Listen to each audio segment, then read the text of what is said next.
एक समय की बात है, एक युवक ने ध्यान की बड़ी महिमा सुनी थी। उसे बड़ा ही मन करता था कि ध्यान के बारे में जानूं, उसे कैसे करते हैं, इसकी विधि किसी से प्राप्त कर सकूं और ध्यान करने का प्रयास कर सकूं। इसी कारण उसने ध्यान की विधि सीखने के लिए विचार किया, ठान लिया कि अब तो ध्यान करूंगा ही।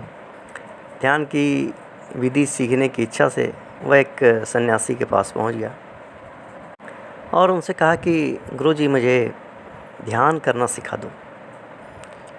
सन्यासी जी ने कहा कि ठीक है, पहले ये बताओ कि तुम्हें कौन सी चीज़ सबसे ज़्यादा अच्छी लगती है।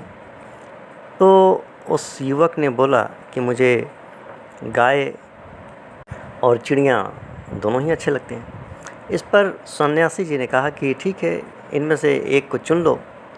तब युवक जो है सोचने लगा कि किसे चुनूं, चिड़िया को चुनूं या फिर गाय को चुनूं।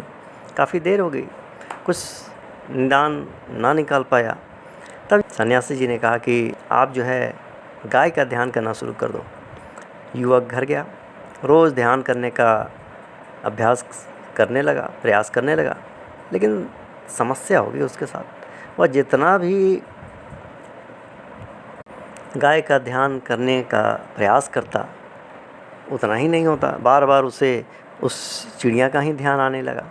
4-5 दिन ऐसे ही बीत गए, कुछ हो ना पाया, ठीक से ध्यान कर ना पाया।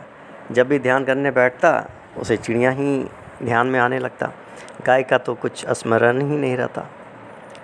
तो फिर वो गुरुजी के पास गया और उनसे कहने लगा कि देखिए ना, मैं ध्यान करने की कोशिश करता हूँ, लेकिन ध्यान हो नहीं पाता, क्योंकि आपने बताया कि गाय का ध्यान करो।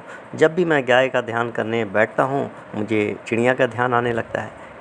तो सन्यासी जी इस पर मुस्कुराए और उन्होंने कहा कि तुमने नकारात्मक पक्ष को पकड़ लिया है, यानी जो तुझे नहीं करना उसी को पकड़ लिया है।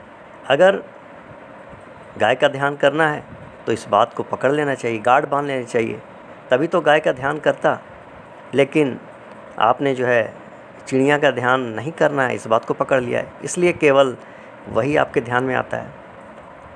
तो इसलिए ध्यान आसान हो जाएगा अगर आप जान जाए कि क्या छोड़ना है, इस पर ध्यान नहीं देना है, बल्कि क्या हमें पकड़ना है, इस पर ध्यान दिया जाए, तो हम आसानी से ध्यान कर पाएंगे। जय सिया राम।